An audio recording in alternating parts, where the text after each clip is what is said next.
of Thunderbolt Radio if we don't say something absolutely obscene to Dude, open it. that reel that Kirk sent had me dying. When it was like when he said, "I am the chosen one," I about like fell out of my chair because all I see is the Toffs in the background, the stupid figures, and his dumbass were like, "I am the chosen one." Oh, I'm like, yeah. with the saying like, "Hey, I was supposed to graduate college, but nah, I got an amazing figure collection." Well, Gundam. Hey man, it is what it is. Ain't nobody in my family got a collection like this. What's up? That's right. You pick your battles. I just want to say my hobby room is like a cross between Ready Builder 2 and Mr. J Hound. I've got a nice display, but I also have like cantilever towers of boxes, like backlog that literally could crash on me at any moment and like kill me during this podcast. So, oh god, man, J Hound's got a great story for that shit because this man about died on a VC chat one time. It was hilarious. Oh, granted, I'm happy he's alive, but it was hilarious. I can't say the shit too loud because I don't want her to come in here. But like, I legit was trying to pull something from like the stack back there. Like, hold on, that way, yeah, with the tall three. So I was trying to pull something out of that stack, and the tower next to it, basically it jolted, and I was like, oh, okay. So I held it up, and I was like, wait a minute. So I had to grab the kit that I was trying to grab, it like so it didn't lose its spot. And I'm like, I'm trying to push it back into the spot where it's supposed to go. And I'm like, wait, crap, I can't hold this and move this arm enough to lift it into this pile. So I was like, hold on, wait, you guys, hold on. And I was like, babe, help! I fucked up, bro. You gotta call in reinforcements. I have never heard that 5'2" woman move that fast, bro. She made it from one end of the house to the other real quick. She's like, "Hey, what's wrong?" I was like, "Hey, look, this shit is gonna crush me. I need help. I have fucked up." Yeah. All my fellas, all my fellas, all my fellas, all my fellas, all my fellas. I say that every time I pull out a new kit. I'm like, please, God, I don't want to die today. Just let me get this kit out. I just want to build one more before I go.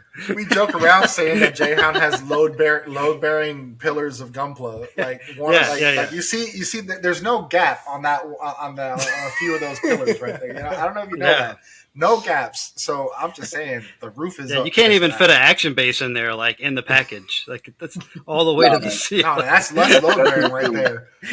When they come and inspect the house, they're like, all right, cool. That's load bearing. You got great reinforcement here with the power of Gunpla anime and with the power of God and anime and Gunpla. I can do anything. Got a strong foundation. So we got Federation kits on the bottom and say they're holding line. It's cool. I'm trying to figure out who's actually running the Gunpla shop, you or Jan. Oh, dude, man. Okay, you know what? I'm gonna deviate before we. This motherfucker, fucking me mugs. That son of a bitch, dude. I swear to God, man. All I see is a notification. I'm like, what dumbassery has he decided to And then it says, oh, hey, I see you. He says he doesn't have a shop here, and it's like the Gunpla stop, like superimposed on a fucking like storefront somewhere in some shady, seedy strip mall. I'm like, no, because that looks pretty good. Because part of some of the things that I do in my civilian life is in my regular work is to they basically see if this is a fake picture or not. And so I looked at it. I'm like, man, at a glance, that shit looks legit, and I don't like that. So I had to literally screenshot it and no, this shit is he's lying. He's lying. That's bullshit. I do not have a stop. Please don't hit me up for orders. I just have a decent backlog that I sell shit out of. That's it. And then him, XXL New Type, Gunpla Goon, and basically the goddamn Grandfather Goose. These sons of bitches decided to reshare that shit and don't believe him. He's lying. Blah blah blah blah. And I'm like, oh my god. So that was me Friday afternoon. What the fuck? Hey, Mugs, real talk. If you're listening, I asked Jan for a job yesterday. I hate you. Oh my god! I don't even know why you're on this podcast anymore. Hey man, we got openings. Because I'm qualified. We have openings. Oh no. Damn. I think we're losing. I think we lost Ricky. Is he still there? Oh crap. Yep. Ricky. No. Ricky. No!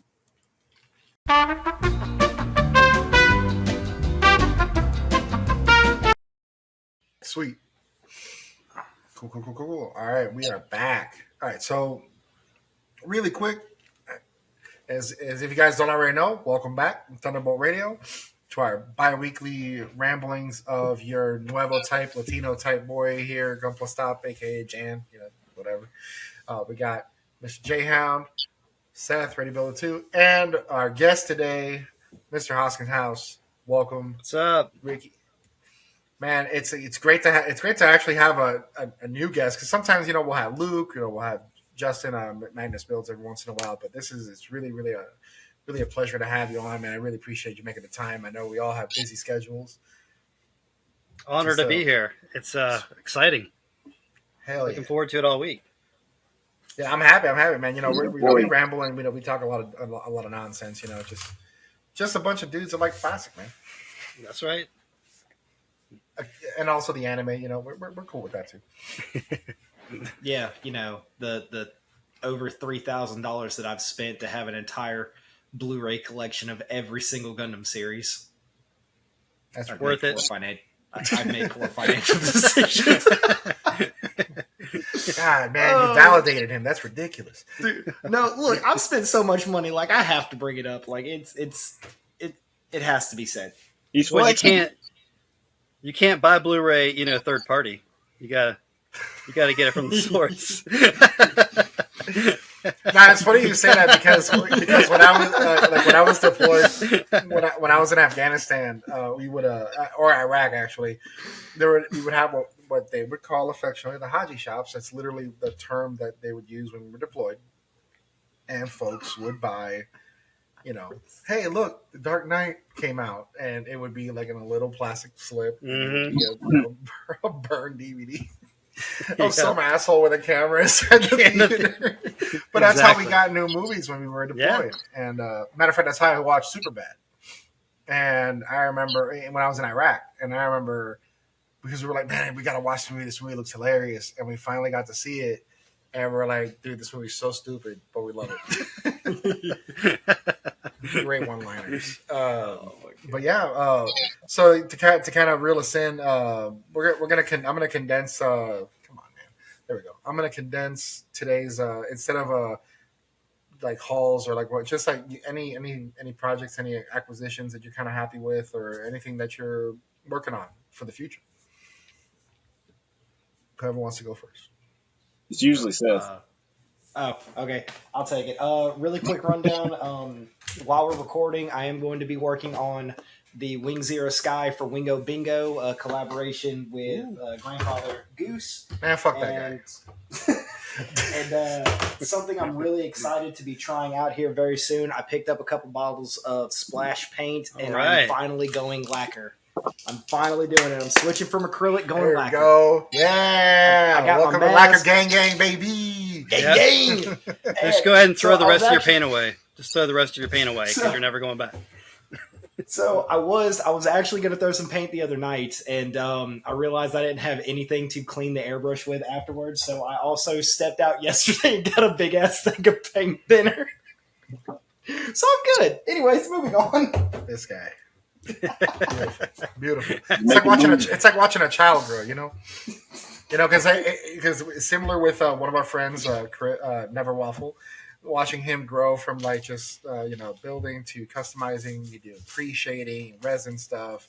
He actually just recently today tagged in just while we were all here, tagged us in a Takumi Sinanju that he just repainted, that he did like with like the Weiss colors. Just seeing him go from that to like where he's at now, it's really cool to see builders just kind of grow up and just walk on their own 2 feet. It's like like Seth. I'm like, hey, look at you! You're doing lacquers. I'm so proud. So proud. I've only been using acrylics for like 5 years, and I feel like I pushed them. I literally like my entire time airbrushing, it's all been acrylic, and I hit a wall, and I don't feel like I'm getting any better with them. I think I've pushed acrylics as far as they're going to go. and I need to. I got tired of paint shipping. Let's be real. I call it what it is. Acrylics are not strong. You know, and I ran into, actually, I think I told Ricky this. Like, depending on how I told this to XSL New Type. Depending on how many coats I put using Splash, every once in a while I would run into, man, this coat's a little weak. So I would. But the thing is, I'm kind of an idiot, and I'll start messing with the part even after the paint's cured. I'll start messing with it before top coating. So like, that's on me. But now, you learn from your mistakes. The most recent lesson learned was with the Crossbone X3. As beautiful as it looks, there's a nice, very visible mistake on the top of the shoulder that you can see if you look straight down on it. It's like it would be like if I had a scar about like this long on my arm. Like you can you can see that shit right there. So like, I'm like, you know what? It was a project for personal growth, not necessarily for competition. So let me just go ahead and set it aside. And I finished it. I'm like, it took beautiful pictures. So I'm like, I'll put it right there. It's fine. Yeah. But no, man, I'm happy that you're in lacquers now. I think you'll find versatility with color.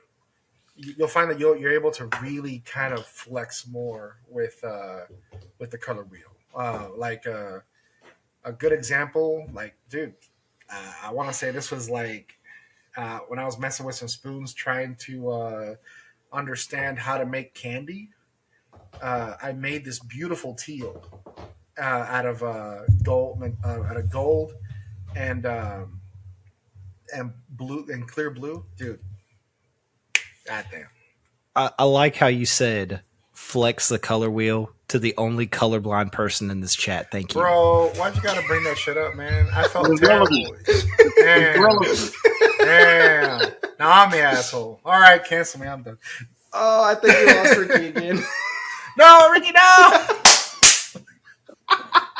I was watching it try to connect, and I'm like, is I didn't want to call it yet.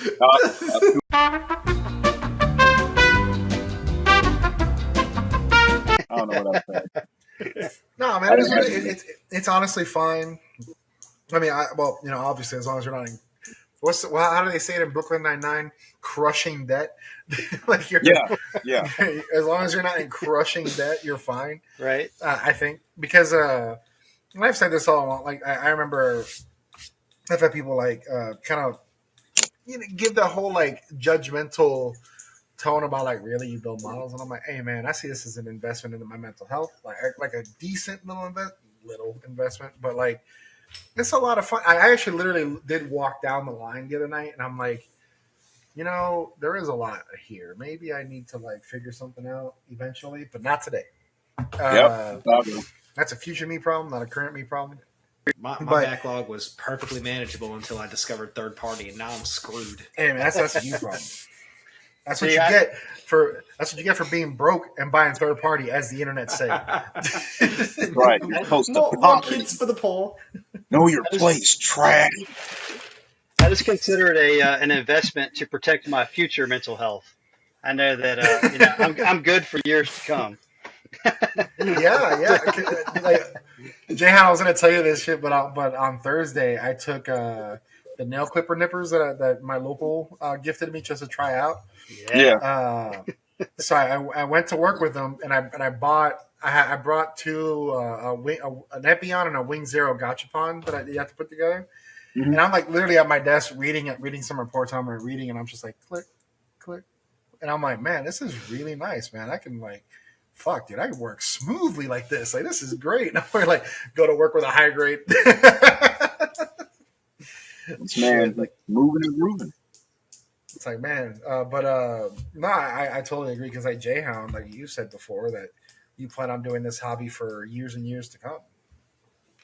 I don't see why I would stop. Like, as long as I have like, everything under control financially and, space to put stuff, maybe eventually I'll like, sell some stuff like I'm built and no attachment to or something like that, but it makes me happy, and I don't see a reason to stop currently.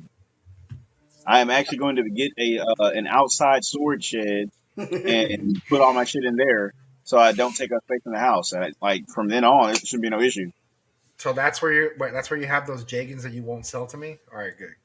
Psh, I just won't sell that anyway. So, That's just mine, throwing it buddy. out there. Just throwing it out there. I ain't got no kids, so I have like all the room to do stuff in. That's a great. Man, why are you bragging about that shit? That's I know. I'll tell you, look, man, You're breaking my heart over Ricky here. over here. Ricky over here, man. You hurt his feelings. You I know got a what? house- Maybe I should have said more color jokes I got about a you not house- being able to see color.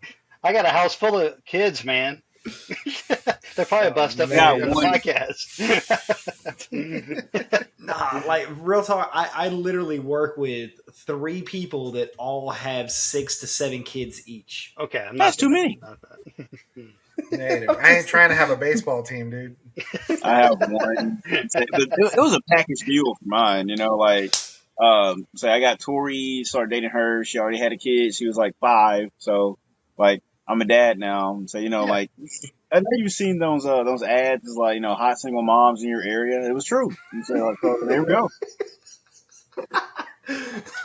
Like He it. clicked.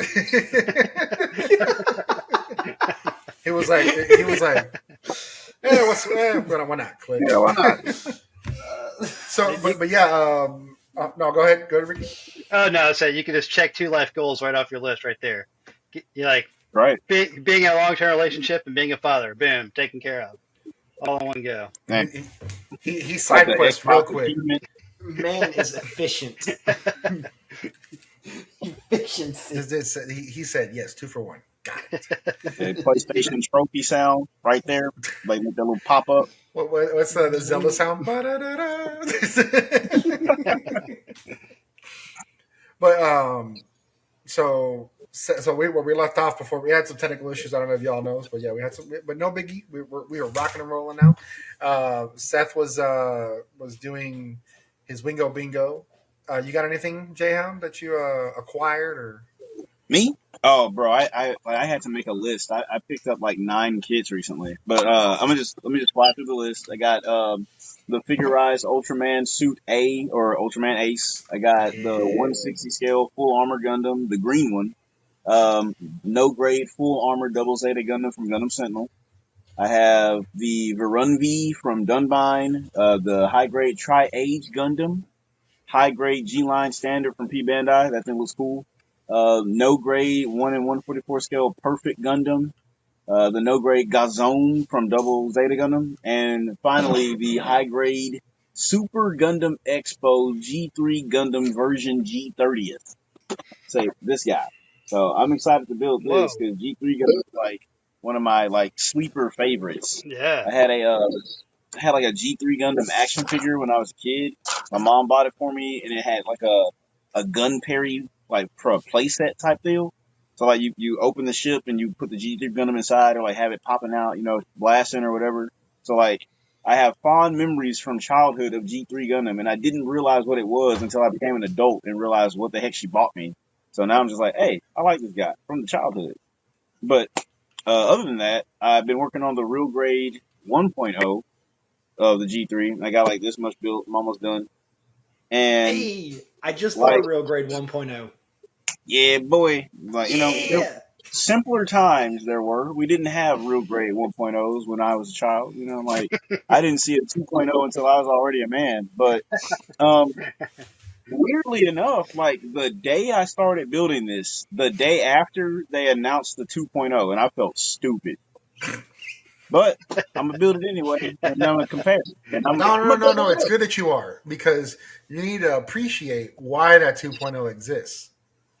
I'm not, again, like I said in the last episode, I'm not saying, not trying to gatekeep, but, some of us had to suffer with early real grade to enjoy what else we got. I'm not saying that you got to suffer. I'm just saying, learn, use it as a learning tool.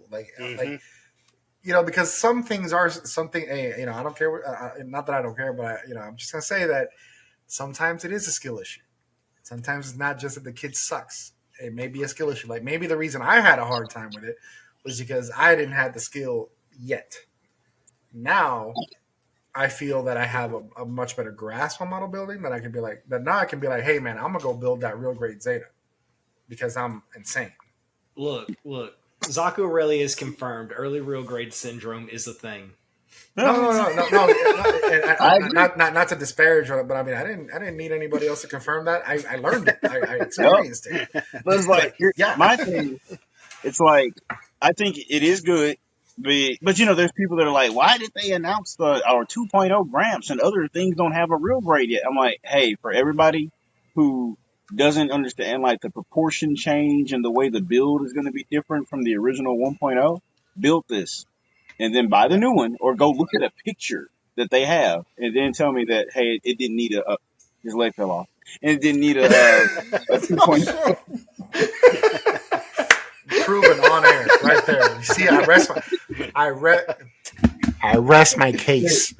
Bro. I'm posing him and I'm just like, pause. His leg fell off. Oh, well, he's good. We're back. Field maintenance. But yeah. No, there's no coming back from that. It happened. It's there forever. But yeah, you got anything new, Ricky? I know you were saying that your backlog is like, oh man, it's getting bigger. But hey, man, anything make it bigger? Yeah, I mean, it's not going to let a big backlog stop me from acquiring new kits. Yeah, Hell. I don't buy kits now like crazy, but like if there's something, and I want it, I try and get it. I was just actually came back from vacation, and there was a hobby shop in the town that I went that I really, really love. It's been there for a long time, and I talked to the owner, and he had the first production run Bandai, the 1/5000 scale Star Destroyer from Star Wars. It's the big Star Destroyer that comes with the 12 LED lights and module and the whole 9 yards. And he had it on his shelf for like 4 years. And I asked him, I was like, how much do you want for that? And so he looked it up and he was like, I'll tell you what, he goes, I'll give it to you for 10% over what I have in it if you have cash. And he gave me $100 off sticker price. And I took it. I was like, I'll take that. So I got that. It's a huge box. Like, I've not built a Star Wars kit. I'm always tempted, but I always, find something else I want more in the moment. But I grabbed that. And then yesterday I had a friend pick me up. Oddly enough, he was at the IPMS show, which I didn't get to make it to, in Northern Virginia yesterday. And they're in a hobby shop there in town. And I got the, was it Buster Tortoise Zoids kit, which I don't normally build Zoids, but I love the Buster Tortoise because it's a tank. Like, it's a turtle that's a tank. And, like, I'm cool with both those things. So, like, I love tanks. I love turtles. What's not to like? So I grabbed that. That's it. Oh, man. Canyon Zoid are going to be real happy. She's like, more Zoid people. Bro, I want one of those. Yeah, I've got the only other Zoids I have, and I haven't built yet, is I have the Iron Kong, and it's massive. It's like a perfect grade. It comes in 2 boxes, and I haven't built it yet, but that's the only Zoids kit I have, just because that thing is. I love King Kong and I love Godzilla, and to have a Mecha King Kong that's like, it's got a full inner frame. It's awesome. So I have that in the backlog as well. That's tickled your dude. Yeah. So that's tickled your your fandom bone really, right, like the nerve right there. Yep.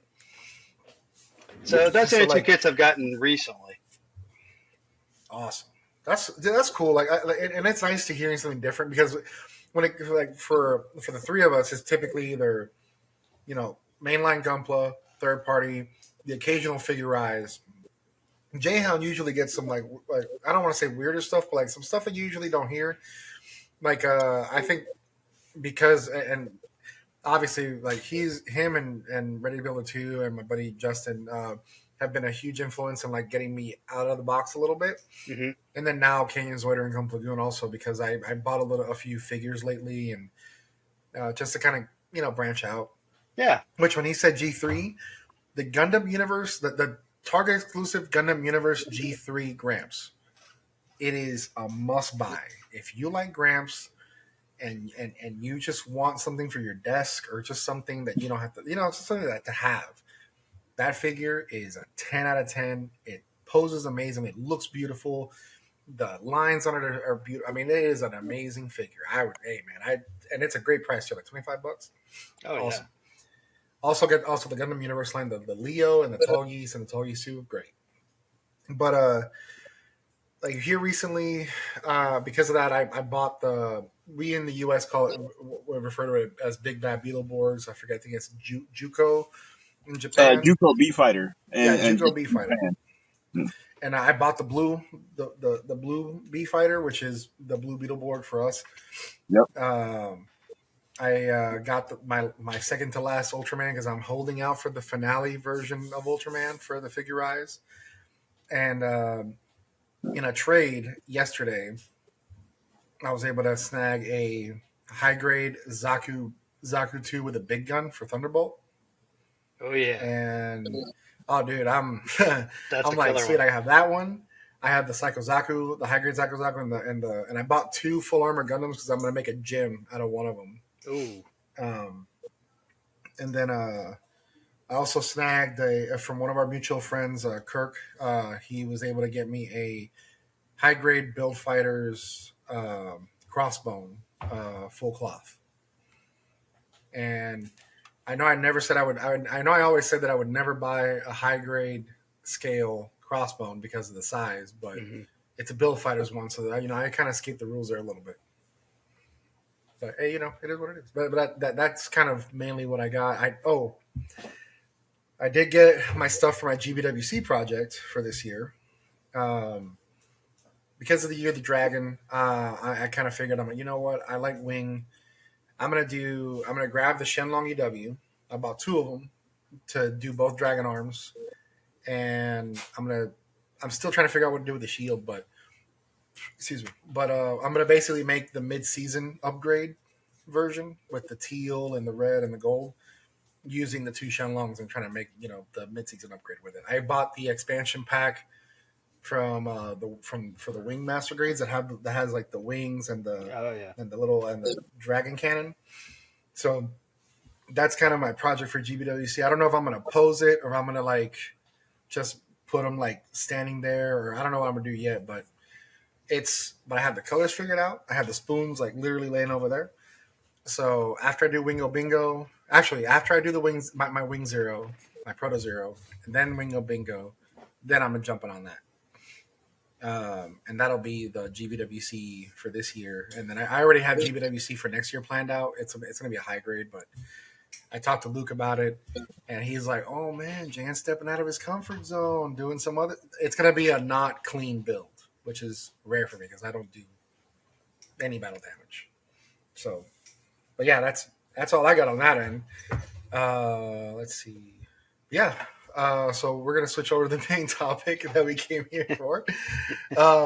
So a lot of builders, whenever if you're new or old or in somewhere in the middle, whenever it comes time to plan a project, it's typically for at least when I notice, it's typically three different ways to go about it. You plan it meticulously, you wing it, or you kind of or you see somebody else's process and you're like, well, I'm going to do how they do it. But often enough, there isn't much of a road plan. Like there isn't like this like, and again, what we're going to talk about today is just a way, not the way. It could work out for you, it could work out for somebody else, or maybe you use it as a guide and mold it to what fits you. But basically, we're going to talk about project management, how to plan out your build, going by what to do first, either theme, colors, et cetera, et cetera, et cetera. But that's basically, and that's why we brought Hoskin House over, because we've seen a lot of his projects. I mean, of course, if you guys have been on Instagram, you see some of his stuff, especially man, I'm not gonna lie, that Mark II has me in my heart. I love that Mark II. Me and Mark II used to be my logo for the channel before I switched over to the little okay. aging dude. But no, yeah, it's just seeing that you have a good beat on that. Just kind of wanted to pick your brain and see how do you plan your projects, and to get to the finish line, because also that's another thing too, is getting across the finish line, because sometimes projects are just left by the wayside. Yep. I think a big thing to think about in the early stage of a process is inspiration. So since you bring up the Mark II, like if you're going to go through the time and effort to customize and paint a kit, it's like, why? What's your inspiration to do so? Like for the Mark II, mine is I just had a train of thought, going from like original Gundam into Zeta, and it's like, okay, well, this is in fact like a Gundam 2.0.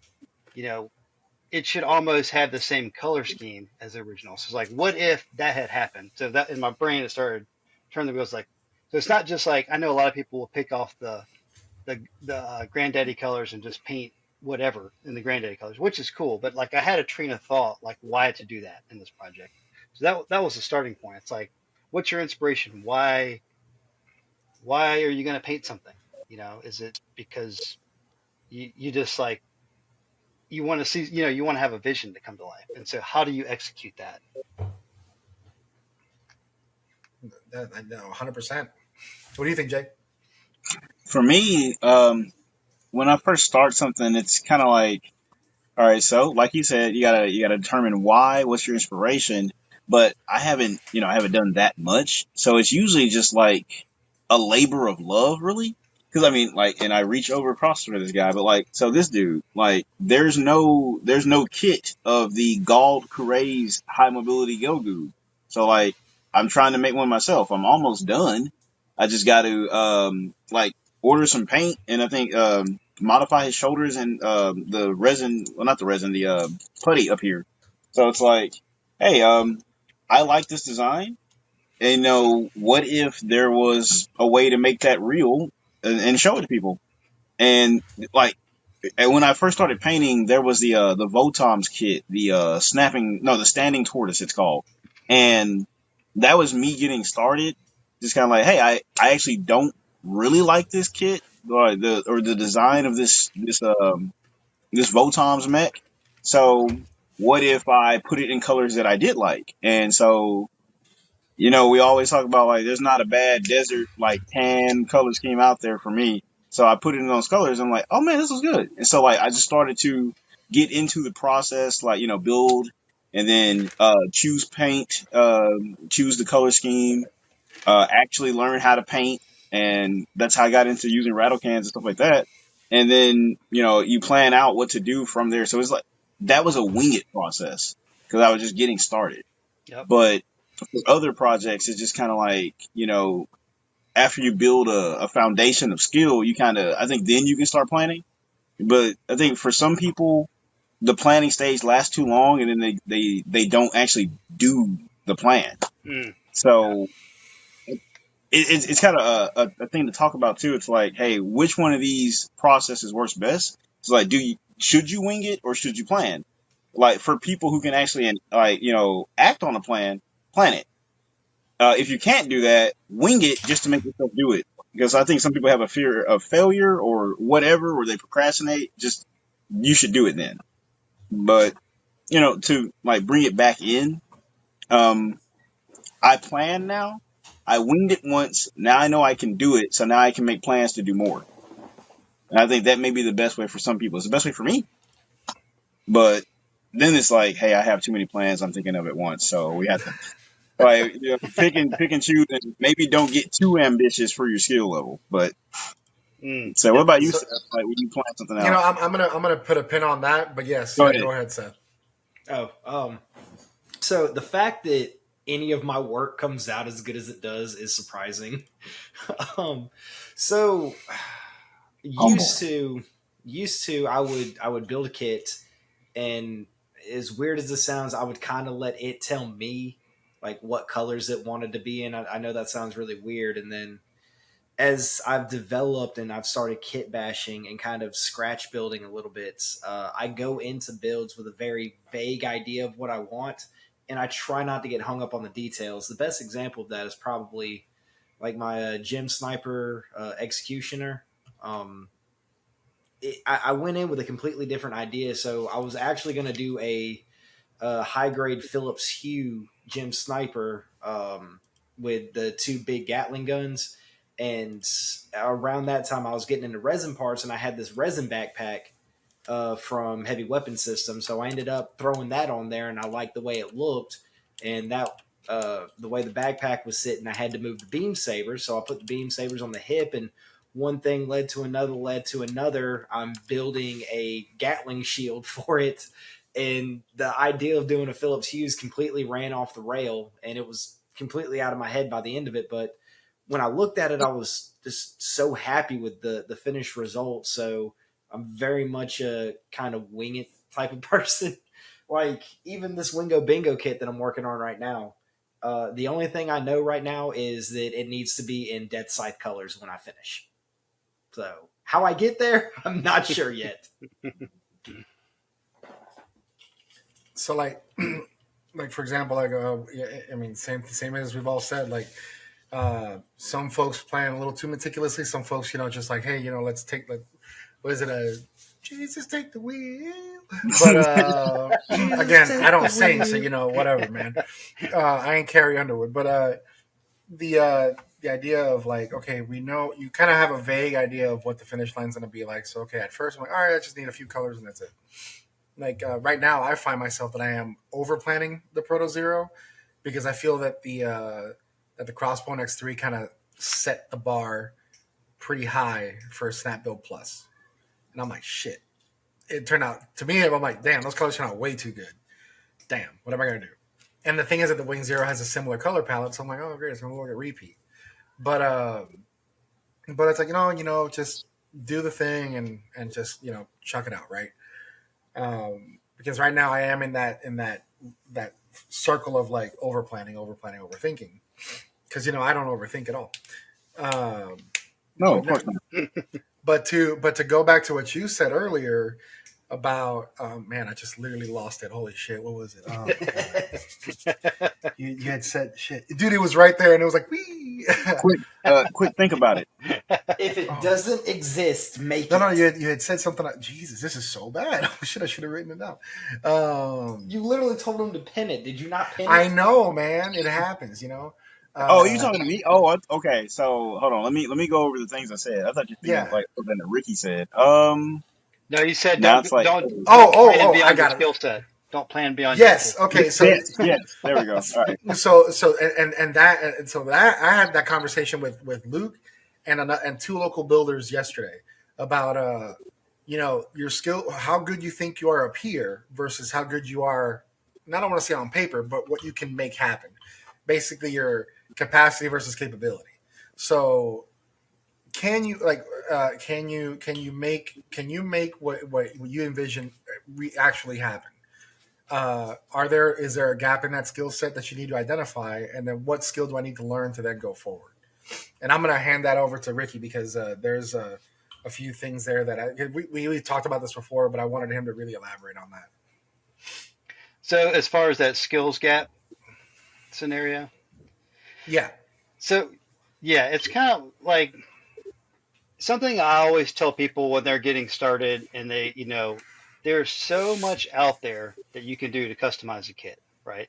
Anything from just decals and panel lines and top coat, all the way up to like your current trend that you're on with the Snap Build Plus. There's rattle can just recoloring, like, hey, I'm just gonna repaint this kit, like maybe in the colors it came in, but paint it that way, or just change the color slightly, all the way up to like pre-shading, post-shading, weathering, scratch building, scribing, like all of those things.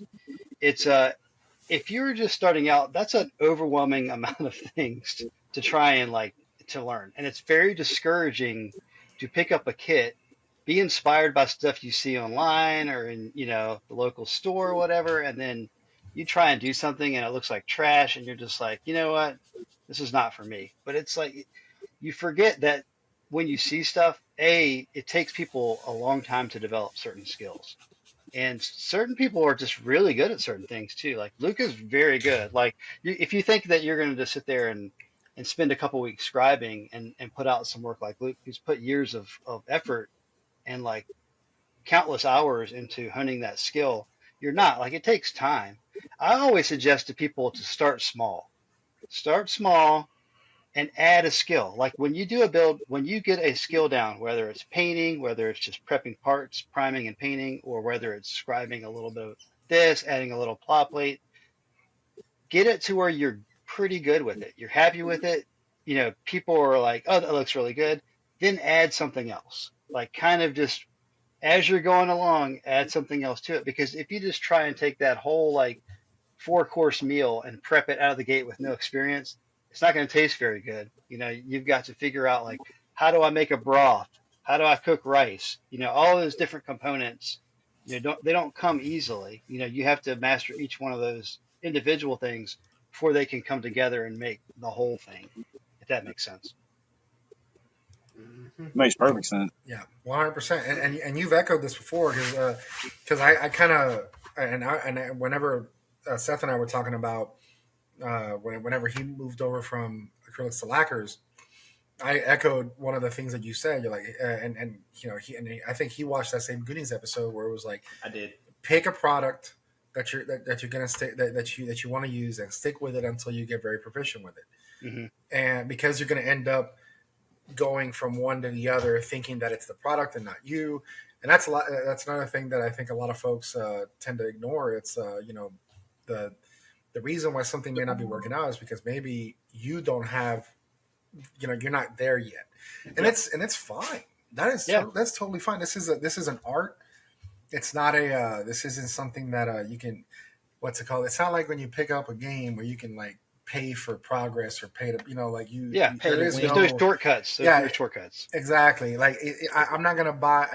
If I buy an Iwata Neo at $90 or whatever, it's like, oh yeah, I have this great brush. I'm gonna paint amazing. It's not going to make you paint better. Exactly. No. Like I remember, I use Masters brushes, and you know how much shit people talk about Masters airbrushes on the internet. It's like, dude, it turns out the X3, everything, my amazing, all these other, the freaking Cerulean project build that I did last year, all with the Masters airbrush. And I don't. Yeah. Go ahead. No. So not Seth, to echo like too much on what I already said on the Goonies, but the airbrush is a tool. Like if you can get the cheapest, most off-brand airbrush to work and do what you want it to do, it doesn't matter. Like it's a tool. You use it as a tool. It's to put paint on the surface of a model part, and that's it. So yeah, you can get really good at it, and then all of a sudden you buy, your $150 like harder and steamback airbrush, and you're like, man, you can change out the needle tips and do all these things, and like now you're driving a Mercedes, and it's like, or BMW, and you see the difference. But until you have those basic skills, if you don't know how to drive a car, what difference does it make whether it's, a Hyundai or, a Lamborghini? It doesn't matter because you don't know how to drive it. Yeah, Right?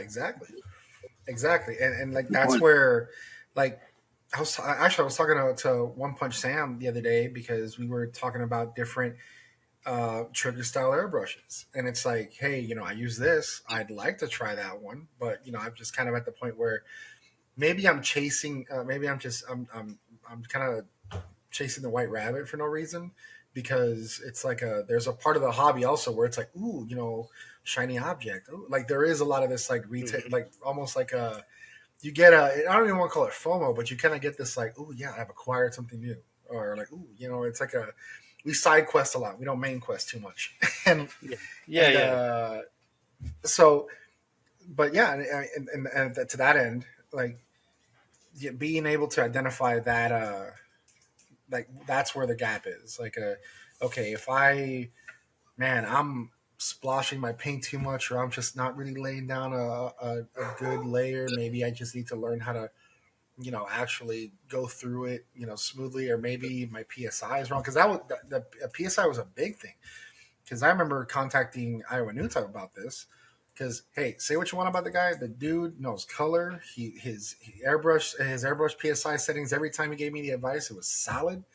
Like I feel that my paint stepped up a level after he and I had a really long conversation about how to set it up. Like I shoot at between 18 to 21 psi with splash, and it comes out perfect. And I clean my airbrush like literally. I almost clean it too much sometimes, I think, but like it comes out flawless every time. And it's just this like these little things that you do to progressively to bring consistency to what you work on. And it's and again, I may not be the best. I'm not the best painter, the best builder, whatever. But it's just, hey, if doing the basic steps helps you out, hey, why not, right? They're basics for a reason. Yep. And you've got to figure out your technique. It's there's no written list of like people will try and explain things like you have to do this, this, and this, but everything is subject to, the user.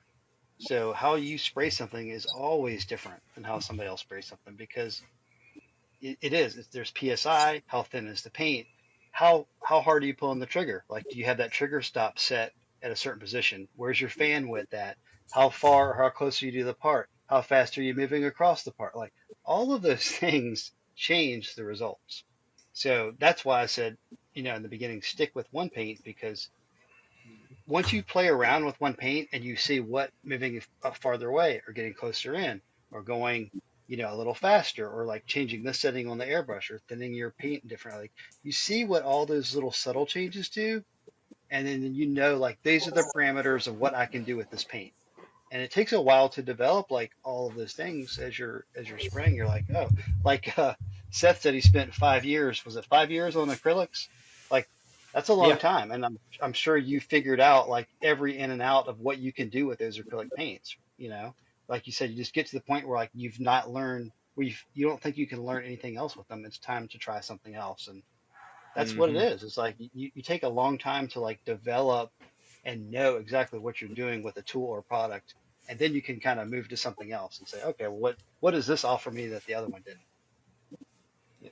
So jumping off the back of that, especially when it comes to airbrushing, another thing that people don't think about that plays a big factor is the climate you live in.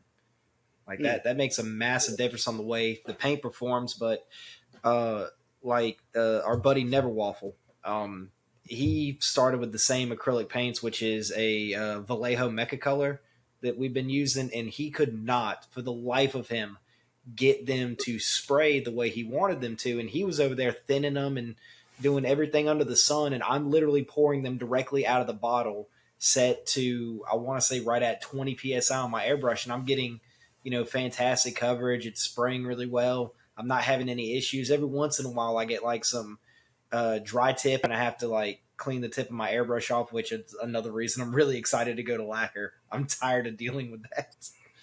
But he lives in a different climate. I'm down here in the South, and he's over in Nevada, and it like different climates. The paint was acting different for both of us. I mean, we had the same airbrush, same compressor, like down to the exact same hose as each other, using the exact same paint, completely different results. Yeah, like I paint in my basement. This like my basement is consistently the same climate year round. Like I think the temperature down here doesn't fluctuate maybe like 4 or 5 degrees the entire year. So I rarely have to change anything because everything's fine. On top of that, my fans pull air out of here just fine. I mean, I've even thought about putting an air purifier down here just to kind of for the hell of it, just to see if maybe it makes it even more consistent. But it's just that is a huge thing because Cody runs into a lot of issues with acrylics, and his climate's very different than yours. Mm-hmm. He lives in Kansas, and Kansas, parts of Kansas where he's at is really dry. Here it's weird because in St. Louis, and this I learned this the first summer I was here. I was like, hey, we're in the Midwest, it shouldn't be so humid. It hit like 96% humidity my first summer here. I was like, this is bullshit. Like, but we're in the middle of the Mississippi and the Missouri River, so it's very humid here in the summer. So there's that, and I didn't think I was going to have that kind of humidity since I moved out of Puerto Rico when I was 17. And I'm like, bro, this sucks. I hate 100% humidity in the dead of summer. But that kind of weather affects, what we and on top. But that also affects like drying time and stuff like that. Because I used to spray in my Mm-hmm. garage Yeah. in the summer. And I'm like, man, this shit ain't drying quick enough, and it's because of the humidity in the air. Yep. And to kind of reel it back in, and I love open discussion. I love it when things kind of spiral out there because it offers a bit of things that may not come up in regular bullet point conversation. So like never think that spiraling out is a bad idea. Oh, I love that shit. I forget what the term is, but it's like it's a unstructured lecture or whatever when it comes to adult learning, where you just kind of let things kind of go and stem off from your initial discussion. It's nerded out for a little bit there, but yeah. So then, and when you said earlier, we pick a theme, and then we see, yeah, we identify the skills needed, and then once we get to that, then it kind of basically goes into, I want to call it like almost a bit of an autopilot, because at that point, all you need to do is clip out whatever whatever the parts you need, and also then identify what extra parts you may need, like Mhm. if you need to scratch build, and that's another skill, out there. But let's say like scratch, then scratch building, then color is one thing that I think we could really spend a long time talking about, because Yeah. you and I talked about it for 15 minutes just on color alone, because it's, Yeah. do you want to do contrasting colors? Do you want to do complementary colors? Do you want to do what is it? It's contrast, complementary, and then there's a third one. Oh my gosh. Oh my god. I I I am don't think we could brain remember it fried. the other day either. I know, right? Because we said the same. Like we blank, because I know there's three, and I just totally forgot.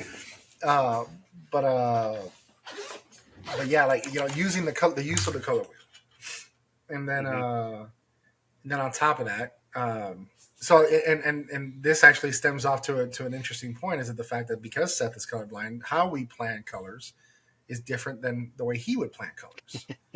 Like he Right. does have the glasses, but still, it's like he naturally does not see the same way we see. So when I say I'm going to do traditional Gundam colors, it's going to look different to him. Now, granted, Hmm. traditional to him, he sees Gramps every day without his glasses on. He's going to be like, okay, that's traditional Gramps colors. But in reality, yeah, it's like, that is a step that's different for him than it is for us. Yeah. Challenging stuff. Like, I don't know what he sees in that yellow, but you're red green, right? Is that what you are? Yeah, Red green. yeah, red, green, Dutan. Yep. What colors do you see instead of red green? So no, so reds and greens blend together, blues and blacks blend together, reds, pinks, and browns blend together, greens and yellows blend together. So when I look at the color wheel, I can see most of the major color groups. But when you start getting into those subshades, eventually it all blurs into one color, and I can't distinguish like this shade of yellow to that shade of yellow, or this Oh shade wow. of red to that shade of red. So I can see colors. The easiest way for people to understand it is I have an inability to distinguish colors. Okay. Yeah. So whenever you would do so if you were to do a desert paint job, would that Uh, be you wouldn't be able to discern the different shades and tones from like light tan all the way to like to brown?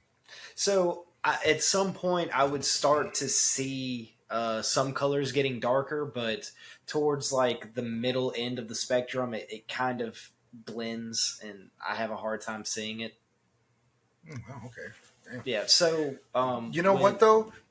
Do you think that that's so like, and not, this is not at all a negative. It's constructive, but like like how when you and I were talking about your goof, Mhm. how there was that spot in the back skirt that, I mean, I'm talking about a really minor difference from blue to dark blue. Yeah, you wouldn't be able, you weren't able to see it, like I physically you couldn't see it. nope, Yeah, can't see, see that it. makes a lot of sense. Yeah.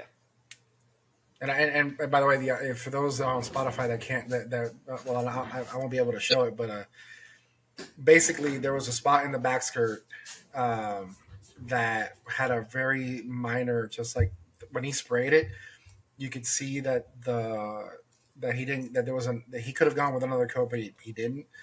But to someone who's not colorblind, you can see that it almost looked like a gradient almost. But for him, yeah, he wouldn't be able to discern that because the tonal difference is so different. It is so light. Yep. But there are advantages to being this particular type of colorblind, and that is for me to what's a good word, to have. I like very striking and dynamic color palettes because I can easily tell the colors apart. So every once in a while, I'll do a build, and it'll end up with just absolutely wild teals, blacks, yellows, reds, and just get something that's weird that people don't normally see on this type of hobby, or just in general color gunpla color schemes. That's I like those interesting. So it colors. almost pushes you into like a style sometimes, like a style of your own. That's a result. Mm-hmm. of you like wanting to see the colors how you want to see them, or can see them, I Exactly, guess. exactly. Or just to be able to, like, if you do the same thing over and over again, like just Gramps colors, for instance, because a lot of mainline Gundams are those original Gundam colors. Hmm. You see it over and over again, and you go into your stash of paint and you get to looking through it, and you see three or four colors that look almost identical. Like, I get a little frustrated with that, so then I just want to kind of chuck it at the wall and find something that's really bold and out there. That makes sense. And I think that explains why you like the testing colors so much. The Because orange the and test white, color, yeah. yeah, Black yeah, and white, yeah. because it's very striking. And paint with all the colors of the wind, man. It's more like paint with all the colors I can see. Yep. So, but and then a short, once you have the colors, so theme, execution, colors, yeah, obviously, I mean, then in between, you pick the parts that you need, and then when you have everything done, when the kit itself is completed, this is typically a point of contention with for some builders and others. Like for example, I think, oh my god, boring AF. He and I talked about this ad nauseum. Whenever we were at OKNT last year, was whenever you build whenever you place a kit in a like the power stance or just kind of like standing there, the kit itself needs to give off the appearance of like, hey, it's heavy, so it has to stand like this. So when you build the entire thing, like, is it light enough to like put in a dynamic pose, or do you just stand it, or do you build a base? Which again, building a base, that's another skill set. That's a part that where you can kind of deviate off to. So it's like, you know you make that other decision, whether or not like do you even want to do a base at all? Just put it on the table and call it finished. Like in that case, Ricky, like for example, if I recall, your Strike Gundam, that one was just standing on the table. It didn't have a base at all. I remember. It Did had a you? base, but it had a very simple base. So Okay. typically, when I take a kit to a show for competition, I will put it on some kind of base. If there is a diorama category or something like that, if you start to incorporate any kind of platform that represents a hangar, or a street scene or a battle scene or an environmental scene, then it pretty much has to gravitate over to the diorama side. But if you have a very just like platformy, basically I did blocks of wood, which you see pretty much across the board. Like, all you want something that elevates it off the table because it gives it more presence. So when you're in a competition, I always put something on, whether it's just a plain block of wood. The Ale Strike was on a stained blue piece of white oak that I sanded and like routed a detail on the edge, and then I stained it blue and did an oil so it had a nice sheen to it, and it matched the Ale Strike. So it was a blue that kind of matched the Ale Strike. Very simple, very elegant. But I always think about, if you're going to do a base, have a reason for the base. That's why I do the elevated base just for a competition, because it's on a table with other entries and it just gives it that visual lift. So it draws your eye. So when you walk up to that table and you do your first scan on the table of what's there, your eye is going to go to the tallest thing first. It just does. And so as soon as you see it, you're like, oh, what is this? And like, it just kind of draws you in. Uh, Otherwise, if you're going to have a base, this isn't not just Gunpla. This is like an old IPMS or modeler's kind of point of view. Is if you're going to put a model on a base, the base should have a reason. Like, there should be a reason that it's on a base. If it's some kind of scene, whether it's a hangar, it's an environment, it's a battle scene, whatever. Like, there's a story. It's like, why is it on that scene? Like, you don't just take a random model and put it on a random like scene. Like, they have to be integrated, right? They have to be part of the same package. So it's a daunting thing for a base. You don't have to put something on a base if you don't want to, but if you do, have a reason. That's my take. Other than, it just looks nice. Like, to have a finished Gunpla kit on a nice just piece of wood that's stained or painted or whatever, it just looks nice. It becomes a piece of art. Like, it's not just It's not just like an action figure or not just a posable model kit standing there. Like it's on something. It's like, you know what I mean? Like a trophy. Like it's right there. Yeah, It's a piece of art or a sculpture that's placed on you know, it could incorporate an action base, whatever, to help it hold a pose. But like you're talking about boring AF, like his are always simple, very simple blocks of wood with usually a brass rod, and so it holds the model in a pose. That's all you need. It's something that just like it makes the model into something a little bit more than just a model. You know what I mean? That's your yeah, kind of your finish line. So when I'm going to competition, I'm thinking about, okay, this year for ODO, I had all my models done a month ahead of time, and I left that last month to decide what I was going to do for bases, because it's always those final details that get you, particularly for competition. When you're rushing to the end to finish an actual model, you forget stuff, you mess stuff up, and you don't leave any room for error, and then you miss out on some key details that could separate you out from other models. that's. I'm not gonna lie. I kind of. It's funny you say that because I'm going to this IPMS show in Tulsa this upcoming Saturday, and I'm bringing the ground gundam that I did for the Sterling project that has green, has offset camo, et cetera, et cetera. And I thought to myself, I'm like, that thing needs a base. And I literally was going to go to Hobby Lobby tomorrow and grab one of those little flat, little routed pieces of wood, Mm-hmm. kind of clean it up. And that's another thing too, by the way. This is an additional skill, woodworking, because if you're doing a basic, piece of wood that's not routed on the edges, and you want to add that detail, that's another skill. So it's like, again, you want to elevate little by little by little. You're like, okay, so I don't know how to do woodwork. I don't know how to use plot plate. You start identifying these gaps. Like plot plate is my next big like for my GBWC build. I want to do a base. Like I think I'm almost set like that. I'm gonna do like the lunar surface whenever they escape the moon base, and he's out there just being Wu-Fei's being a menace, and just yeah, that might end up being it. But it's just you identify, okay, so I'm gonna do a wood base, sand it nice and smooth, and stain it or whatever. Actually, I do have a few stains of in the garage that I have, like an ebony and I forget what else, but it's that understanding like how's the wood going to behave when I stain it. Like what kind of finish do I want? I was watching. Oh my god, this guy does these tables. Lives out in Washington State. He did this thing where he replicated this finish on that was on a guitar. That it was darker on the outside, lighter in the inside. That sunburst. Yep. I think, but he stained the outside, and then he stained the whole thing. He sanded it more on the inside than the outside, and then he stained it again, and he repeated the process again like a few times, and then he did a final like nice epoxy clear, a shiny coat on the outside, and it looked like the guitar that he was trying to replicate. And I'm like, damn, I want to do that. And I think, but it's just stuff like that. It's like, what do I need to do to get there? But I was telling myself, like, all right, I need a wood base, maybe do some vegetation or whatever. So my ass is gonna be at a different hobby shop tomorrow, just like looking at the diorama aisle. Like, all right, I need spray glue, I need grass, I need this, I need that. I'm like, shit, just for a base that I'm gonna put in next Saturday. Now the base is gonna look like shit. I'm not gonna lie. I don't think it's gonna be that great, but hey, whatever. Who knows?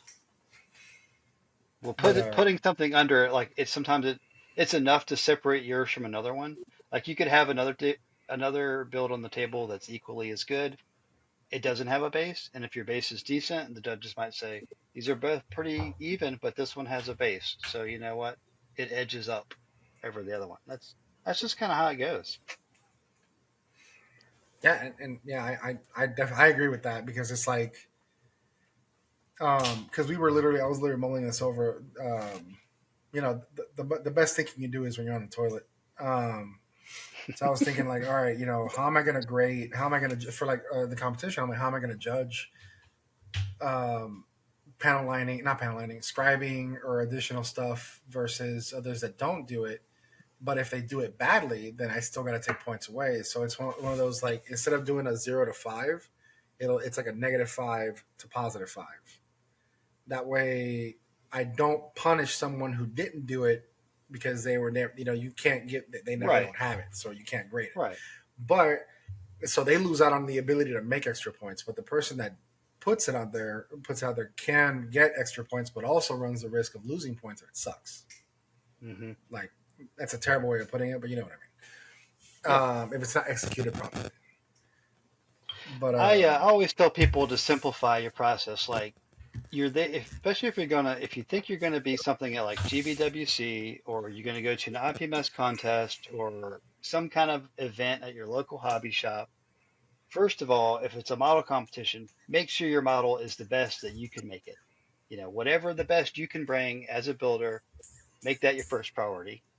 Second of all, if you're going to do a base, you know, just do what you can. Like if you don't have time or you don't have the skills to make an elaborate base, like a hanger with like scribe line panels and, you know, ladders and like, you know, little technicians working on the mobile suit or whatever it is, then don't. Like you don't, it's no different than scribing, painting, puppeting. Like if it's beyond your skill set, then don't reach for it. It's not the time, you know. Go for something you can achieve, like buy a little picture frame and mount a piece of ply sheet in there, and you know, paint it. There's some decals on it, whatever to match, and there you have a simple base that you can that your Gundam or whatever your build is can stand on. It just gives that extra little touch without being something that takes you a full other 1 or 2 weeks to build. You know, it's just keep it simple. You know, I really like the plain wooden blocks. You see it in outside of Gundam, like a lot of model builders, whether it be aircraft or armor or cars, like they'll just have a nice wooden base and they'll put their model in there, and just it just makes a nice finished looking piece to look at. It doesn't have to be world class. You know, you're not trying to like go in Hobby Japan magazine, you know, that you're on the cover of Hobby Japan magazine with this world class build. Like you can do that if if you work hard at it, but man, that would be sick. That would be awesome. yeah, Like the Gundam weapons books that J Hound sends me religiously. yeah, God, I love those books, man. They're good, man. I get a lot of inspiration from Japanese builders yeah, from those books. yep, They kind of give you like a good idea of like, even if you can't understand what they're saying, I mean you can translate with your phone and get like the gist of their process, and hmm then just like their builds look good. So I was like, hey man, this may not be the instruction manual, but I mean it is at least a guide, like some kind of inspiration. But anyway, I like them. Yeah, and like that's kind of where and then you know not to bring it all the way back to the beginning. You know, whenever you're picking your theme, you know, search for that inspiration. Like you know, not necessarily plagiarism because you know that's you know, hey man, but what's it called? Imitation is the best form of flattery. So Yep. if you yeah, find a style that you like and you want to use that style to pull you through the finish line, like like I like I like enemy accurate, right? I don't when it comes to overt detail.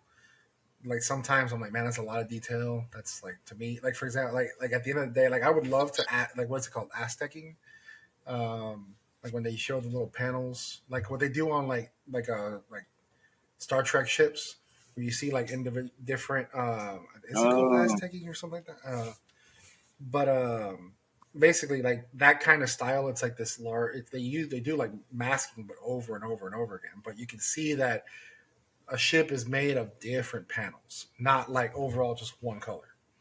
Like I would love to do that with a mobile suit. I don't think the scale would allow for it, but it's like, well, I don't want to overcomplicate it. It's you know, it's an 18-meter animated robot. Let me do this. So hmm like my style is simplistic, minimalistic, if you will. Like I barely even do decals, and not because I don't like them, but because sometimes I'm like, you know, I don't need every single hatch and warning on it. You know, I don't need, you know, it's just hey, large warning sticker here. Don't go near here because there's fire, and you're good. But but yeah, like pick that overall idea that you have to bring you all the way through. And then you know at the end of the day, you know, pose it, put it at whatever you want to put it there, or put it on your shelf. I'm like, hey, we're done. yeah, And also like I want to say ask for not necessarily ask for feedback, but if you always have doubts, you know, you can always ask people. Like personalities aside, a lot of if the builder's worth their weight in salt, they'd be happy to help. Like most people in the community are pretty approachable. Like, dude, like Hoskenhouse's builds are amazing, and I'm over here like, oh my god, look at that shit. And I'm like, hey, bro, you want to talk about this stuff? You want to come on the podcast? And he's here, chill, cool as hell. Like, Yeah. we're just a bunch of nerds doing plastic, man. Yeah, like I'm in my little hole, putting together robots like everybody else. I love to talk about it. Exactly, Yeah, exactly. Like, I don't know everything, but what I do know, if it can help somebody else, I'm glad to share it. yeah, because like whenever I grow up, and decide to do pre-shading, yeah, man, I'm like, hey, dude, Uh, I need help. you just gained some ire for that. Just like Steph, he looked at you like, bruh, excuse me? Hey, man, I'll do pre-shading eventually. That's not Don't why. don't come. That's not why. What is he doing? Oh, I can do it. I can do it. I just prefer not to. That's why. I have the skill. The skill is there. I understand it. It's just not my preferred look. I still gotta make my Zaku head from HWS. HWS.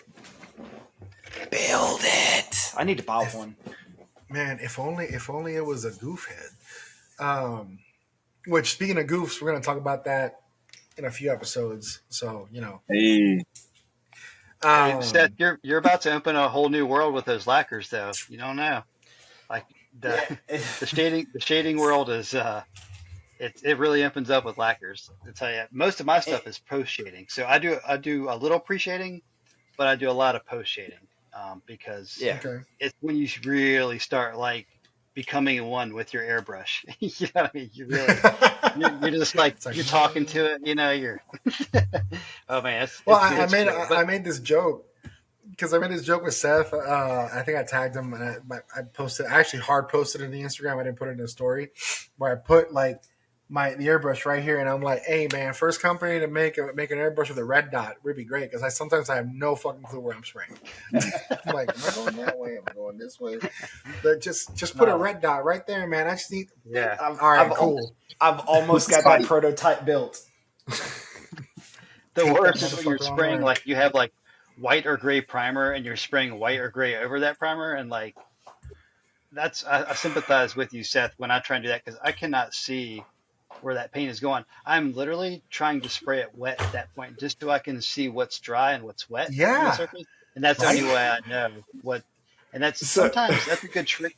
A good trick for builders is if you can identify a wet area from a dry area and just start at one end and just make sure you can see that reflection of the wet coat over top of the dry, then you've got it. Like that's all you need. If you want a nice even coverage of paint, that's what you look for. A nice wet coat. It's with lacquers. Splash is a little different. Splash is a urethane based lacquer, so it's a little different. It likes thinner coats, but you build them up. Like you put that first coat down thin, and then just immediately come back and do a second coat, and you're golden.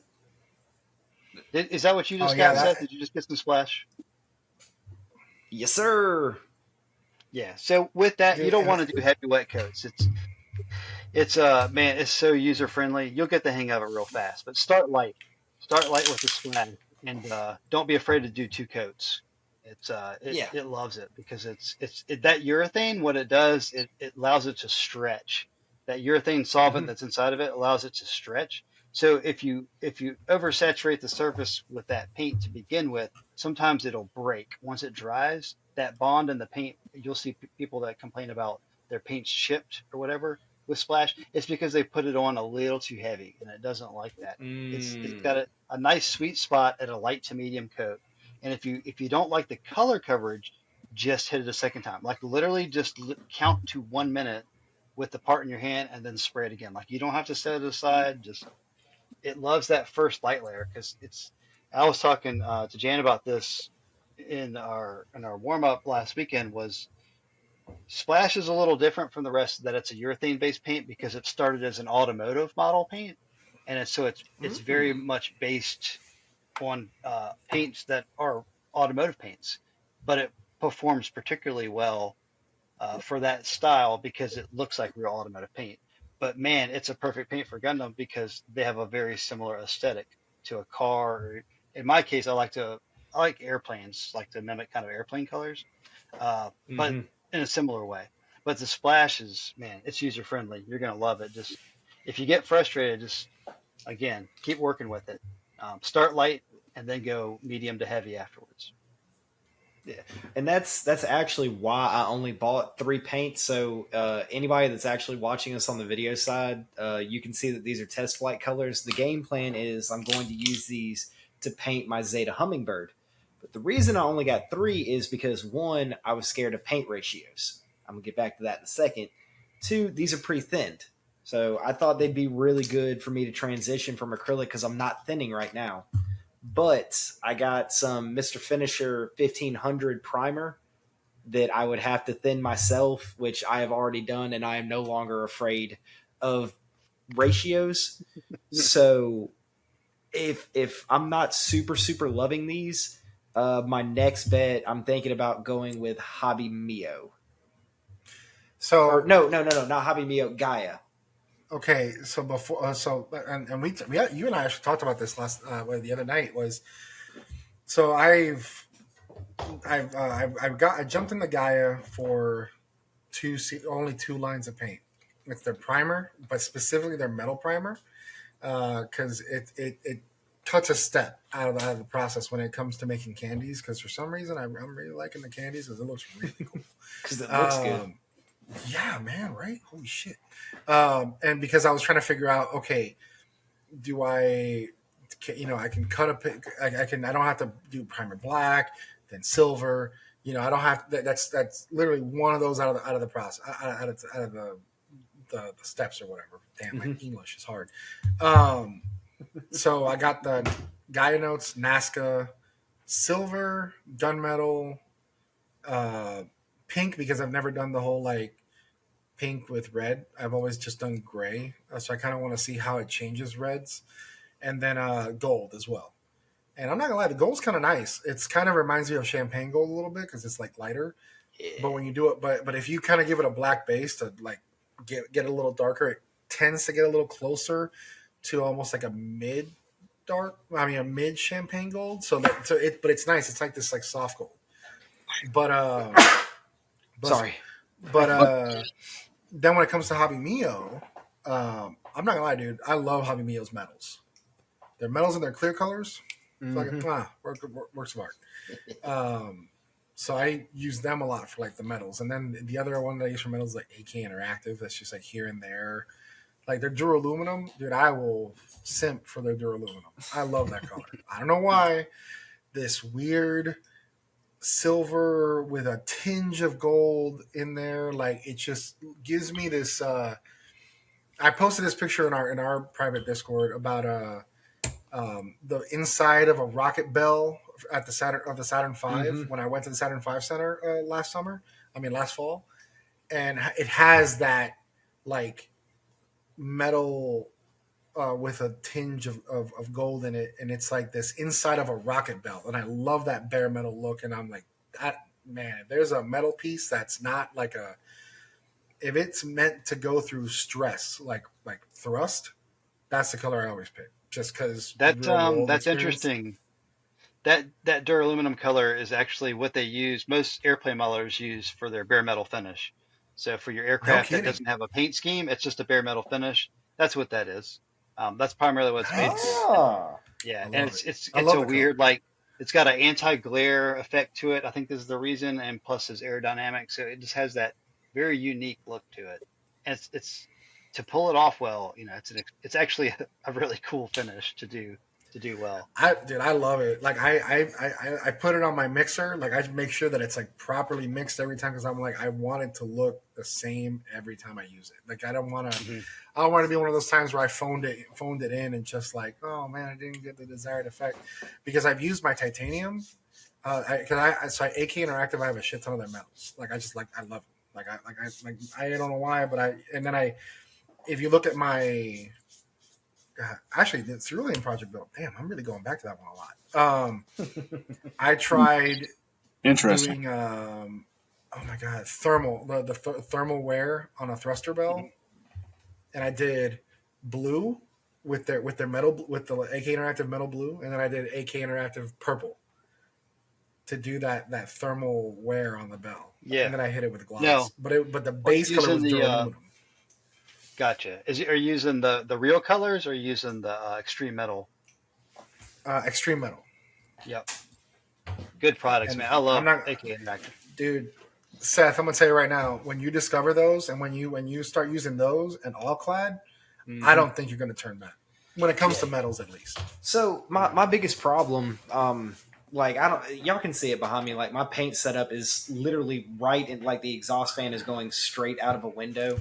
So as soon as I moved into this house, like I was set to switch to lacquer, but I am my own worst enemy, and I keep getting in my way, getting in my own way, and I tell myself a lot that like I'm gonna mess up ratios, and I'm not good enough to thin my own paint. I need somebody to do. I was holding myself back, so I took the leap. Like I said, thinning. I've done it with my primer already, which I'm really happy to go back to gray primer because spraying white over white sucks. Anyways, Yeah, but it no, does. I'm really excited. I'm really excited to do this. One, because it's showing myself that I am capable of doing this, and I'm very much the type of person I like to continue to learn.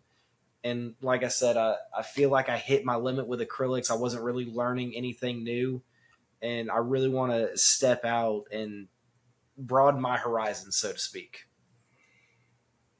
Get you some 1500 black, and you can start playing with contrast when it comes to like one color becomes two.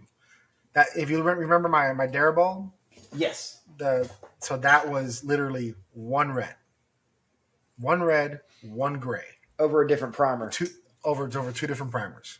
I'm Mm. telling you, man. I And It use the that might be the I little. use the Oh, black go a ahead. lot. The 1500 black is my number one primer. What you can I also love do that with black, primer. yeah, when you start getting comfortable with spraying the lacquers and thinning them how you want it, like also that's the thing with thinning lacquers, like make sure that you get a feel for it because sometimes you want for certain paint jobs it thinner than others. So kind of get a feel for that. But anyway, not to digress, for the black primer, something that's interesting you can do with black primer is when you lay a black primer down and you go to spray your first coat, whatever color it is, it's going to be desaturated because that black undercoat it desaturates the tone of the paint. So you can actually come back and hit it in just individual areas, and those individual areas will be brighter and more true to the original color. So you can achieve like tonal variation on the surface with literally the same paint by just hitting it thicker in some areas than others. And then all of a sudden you got this like marbling effect or gradient effect or modeling effect or post shading effect, whatever you want to call it. Like you can actually like just play around with black primer with one paint color and get different results. If you'll notice, a lot of people struggle with.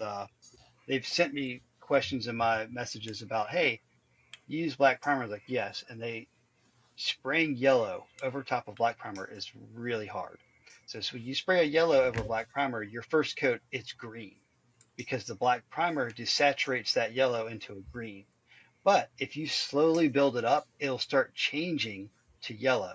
And you'll have all these green tones around it as it builds up. And you can leave them or you can just keep covering them up until you have a nice even yellow. But it's really fun to work with and kind of see that you can actually do all kinds of wild things with black primer. Black primer is like probably the most used primer in like other models too, like tanks.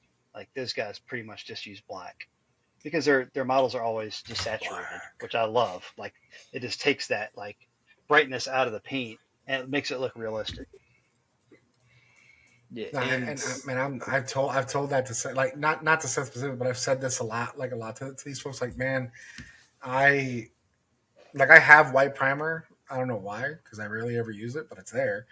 But man, I use the shit out of that black primer. Like Hmm. I've mixed that bottle.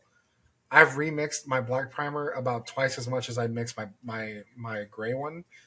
I mean, I've thinned out like jars at almost double the rate because I use the black primer so much, especially when I use metals, and because like I use black primers on metals exclusively. So Sometimes the only time I use a gray primer on a metal is when I need a lighter shade of that metal. But Yeah, typically, the yeah, true shade is that yeah. with the black. But like, yeah, Seth, I'm telling you, man, when you jump over and start really playing around with the primer, like, dude, like when you want to get brighter reds, use the pink. But like I haven't. That's what I was told by a few others. Like, hey, you want to get a brighter, more vibrant, like red, yellow, orange, and something else. Use pink. But again, um, that's what I heard. Yeah, and and that's another advantage to like a black primer is like two toning a kit. You know, Hmm. if you want two tones of red, just use two different primers, and you'll get the same result without having to like buy another paint or custom mix your own paint and hope you have enough to make it through the entire project. Speaking from experience. I'm telling you, man, that Darabald was literally a proof of concept. I wanted to teach myself. I'm like, hey, can I basically emulate having more colors than what I do than what I have, Yeah. just messing with primer, and Yeah. it did it. I was shocked, like at how beautifully it did it. But before we digress too far, so we actually went through the whole process. Well, before we went into the colors, because hey, I don't know if you all know this, but colors are awesome. When you start messing around with colors and really getting that mean, that's why I am in and around my head when it comes to picking out the colors for the Proto Zero, because it's like, look how versatile they can be. Like you can Hmm. really, really, really flex some colors whenever you, and on top of that, you pick the colors just based off the color wheel. Then you're like, well, what if I mess around with the primer? Or what if I mess around with this? What if I give it a metallic base? What if I do this? What if I give it, smoke at the end? Like, how does that? There's so much versatility. It's insane, especially when you jump into the lacquer side of the house. Not from an elitist point of view of like lacquer is better, but it's just you give yourself more room to play around if you have the facilities to do so. Because not everybody Yeah. can paint with lacquers because of where they live, but it, man, you really open yourself up. Yeah, it's a very flexible and like versatile product. Like you can just do so many things with lacquer because it's just the way it's a very heavy pigmented but very thin paint, and that allows you to produce some amazing effects and paint schemes. Mr. Aqueous though is gaining popularity and gaining Yeah. a lot of place in people's stash because it gives you a lot of the similar results without all the solvent fumes and nasty stuff that comes along with lacquers. And I think that's a good substitution for people that really just lacquer's not an option because of, you know, whatever their living situation or, you know, some people just don't want to expose their bodies to toxic chemicals and that's fully understandable. You know, aqueous is a good Nah, man, counterpoint that's to a that. skill. That's a skill issue right there. No, I'm just but Coward. like, freaking coward. What do you mean you don't want to mess around and introduce toxic chemicals to your body? Right. There you Plastic go. cement. That's air So, freshener to me, bro. dude, I like plastic pl- cement smell. plastic. What was it? Plastic shards, resin dust, Impressive dust, fumes from lacquer, Microplastics. micro. Yeah, microplastic. let's go, dude. Uh, I'm here for a good Seasoning. time, not a long time. yeah. So But another like, important haul, yeah, there you respirator. go. Mhm. Kind of need this. Like see, like Jayhound, he's jumped into rattle cans, but he's doing lacquer rattle cans. So like, Yep. and it's one of those things where like I told him, hey, this is how I started. Yep. That's how I And started. I used some acrylic rattle cans. Like I'm not gonna lie, man. Vallejo rattle cans are pretty damn good. I had a tall boy of Silver Vallejo, dude. Oh god, I loved it. Nobody cared who he was till he put on the mask. You came back so you could fail to save your city. So when I started painting, I started with like Rust-Oleum and Krylon spray cans Bro, from Walmart. Jesus. I don't want to. That's Hey, fella, disgusting. look, I was making $10 an hour, and I just wanted to paint my kids. So I get it, was gonna- man. I get it. Yeah, I listen, you can do see what you that. got to do sometimes. Like I hear people say like the Krylon, like the the top coat or the gloss clear or whatever is useful, but like I tried it on a spoon and I didn't like the way it looked on the spoon. And they're like, "Well, hit it again." I did. I didn't like it, and I'm like, there are some people making this work, but I feel like there's better stuff. Oh, bro, Yeah. I remember that bill. I like that bill. Dude, this is Krylon. How do you like it? Like, because I mean, the camera can't show everything, so like compared to what you're doing now, how is that? Compared to what I'm doing now, this is garbage. Oh Okay, my god. all right, yeah. But I don't want to go through the effort of recustomizing this kit. Just No, do it that- again on another one. That build represents a stage in your building career, and you should just keep it like that. And if you Dude, redo it, just get I another love it one. so much, Ricky but out here it's with so the positive it's- outlook, Oh with the golden retriever energy. You know, just like, hey man, that was a day, Yeah. someday in your career where you were just doing the thing, man. You know, you're Yep. better now. You know, you Yeah. evolved. You were. I keep some kits like You know. that around just to remind myself, man, I made some garbage. Dude, trying to figure out what to do. I sold one of my first painted builds yesterday to a local guy because I was like, yeah, you know, I need space in my collection. From the A shop. small part of, shut up. I hate you. But like a small part of me kind of felt a little like it kind of killed me a little bit to like let it go because it was man, this was one of the first ones. Actually, I want to say it was the first one that I painted. It was a wing Gundam. Not Verkala.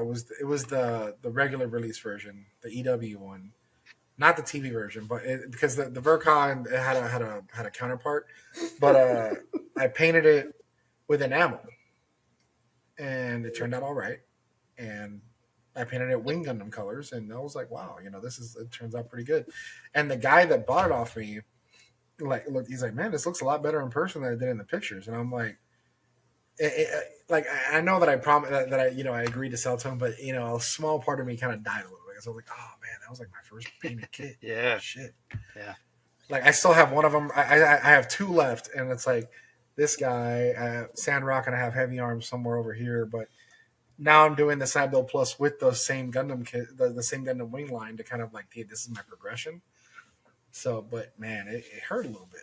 But no, yeah, like Seth, that was a dark day in your career. But now we're in the side of the Pride Lands where the sun shines, where Mufasa says you need to be in. So we're good. The thing about it is, and I'll joke about it, but I will never get rid of that kit because it is one of those things that shows my progress. It shows where I've been and where I am now. And if nothing else, no matter how many skills you learn, no matter how many contests you win, I think it's a humbling thing to have something like that on your shelf to remind you where you came from or where you started.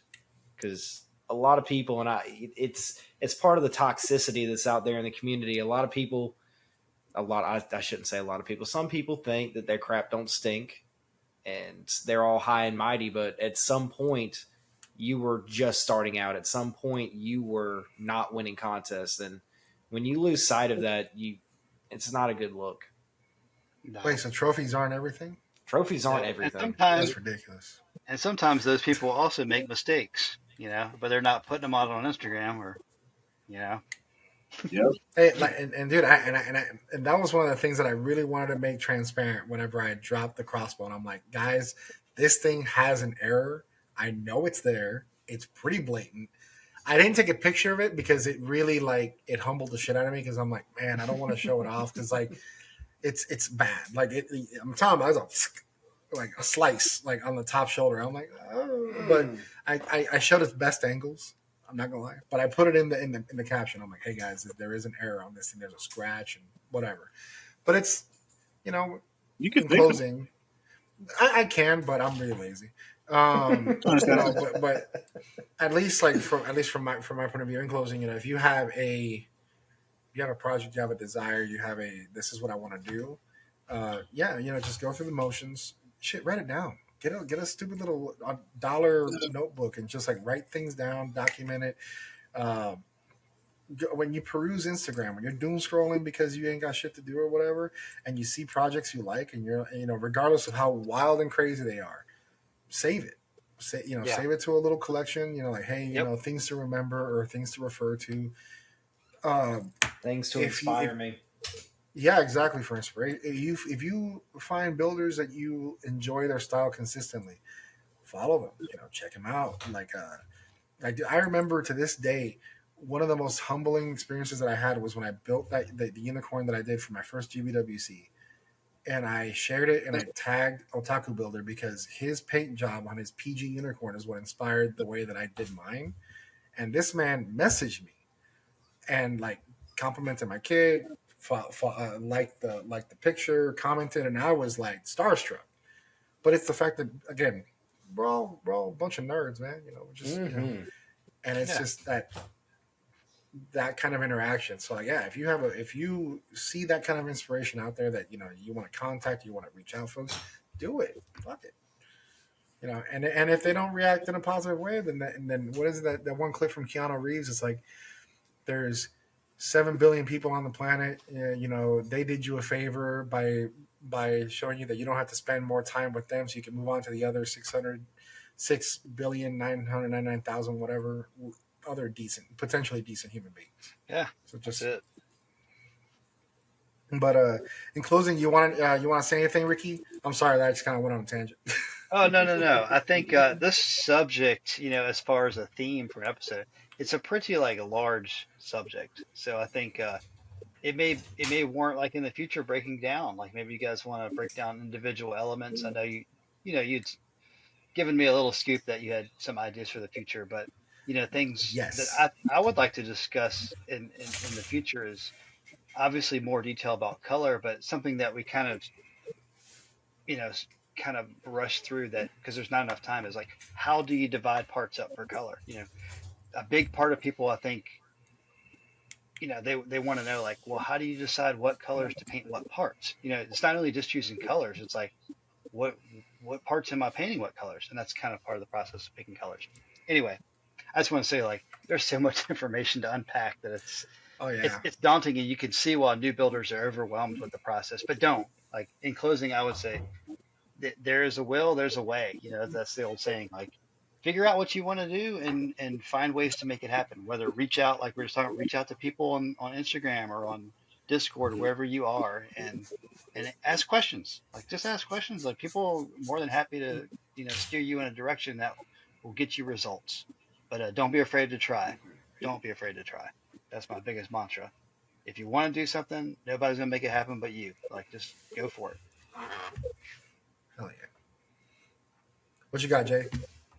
Man, I don't know. I can't follow up on that. Well, I'll just say it is a fear of failure type thing. I think for a lot of people, either that or they just don't know how to start. So if you have an idea, I mean, there's YouTube videos. There's people out there. I mean, there's us.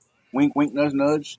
Just whatever you need to start your project, you should put yourself around it. Like whether that be other builds that might be better than yours, positive folks, or just the right model kit to get you started. You should put yourself around that so that you can work to make that picture up here become plastic out here. But like you said, don't be afraid to try. Like, you have to, if you want to get better, you have to like at least put that 1 foot forward to actually step on the path. But that's it. What Yeah, you man. got, Seth? So, gosh, y'all make this hard on me going last. I like going first.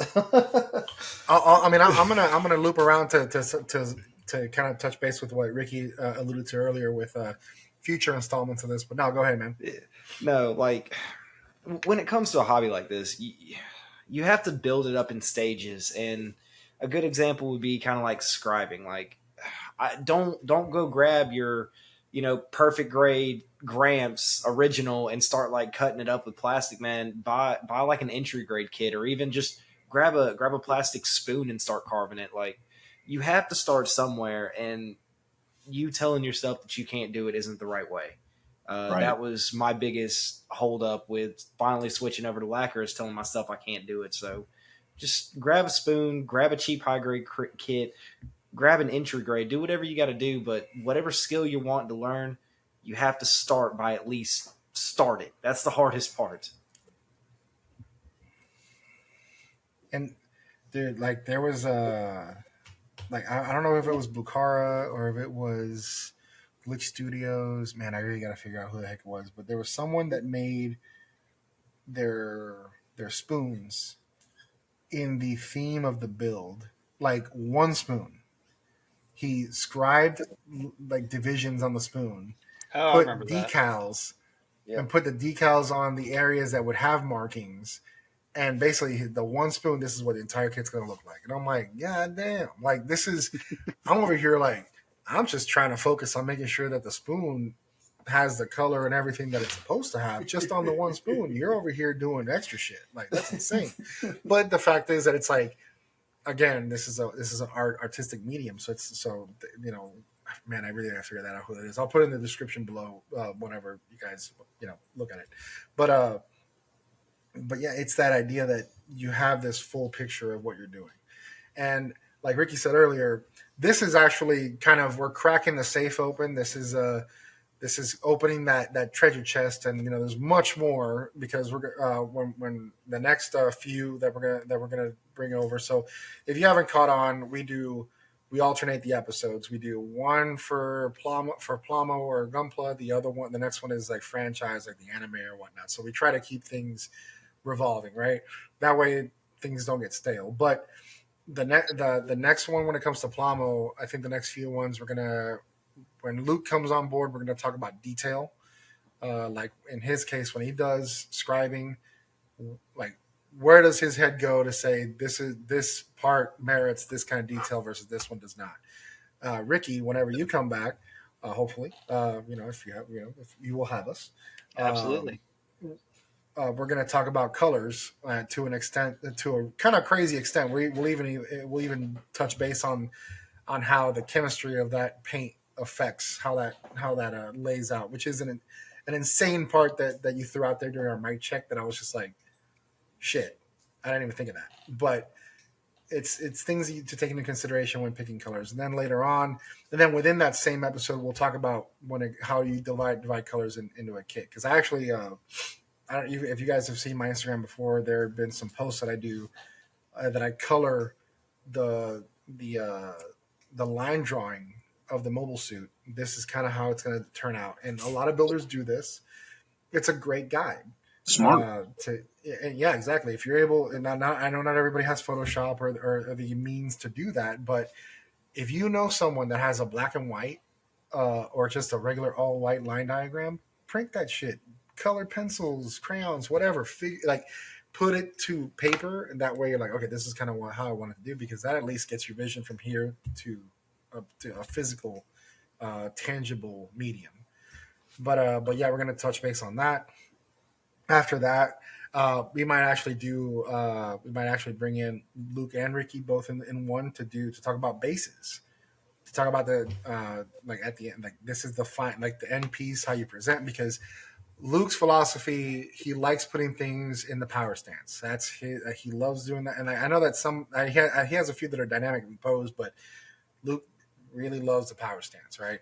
So like, for example, Ricky may have a different point of view. Like I have a different point of view when it comes to how you pose a kit, like Jayhound or Seth. So like, it's that final step in the process. So this is episode one of several series of this that we're going to touch base on, and I really really hope you all stick around to enjoy it, because like I said, this is a way, not the way, and we just kind of want to provide a roadmap. Like it's not the yellow brick road, but maybe the splash color mecha orange road that you can decide to go down hey bro, I got that color. I love that color, dude. It's actually Ava orange. Yep. Dude, I love yellow oranges. They're so nice. But yeah, with that being said, that wraps up today's episode. Ricky, I really appreciate you coming on to talk shop with us, and I really look forward to having you back around. And the usual suspects, Mr. Jayhound, Seth, and myself, Jan, aka the Gumple Stop, your Latino type. Yeah, we appreciate everybody. It'll be both on Spotify and YouTube at the same time this time around, because I forgot I did it for a little bit last time. My bad. But with that, y'all take it easy. Take care. Thank you.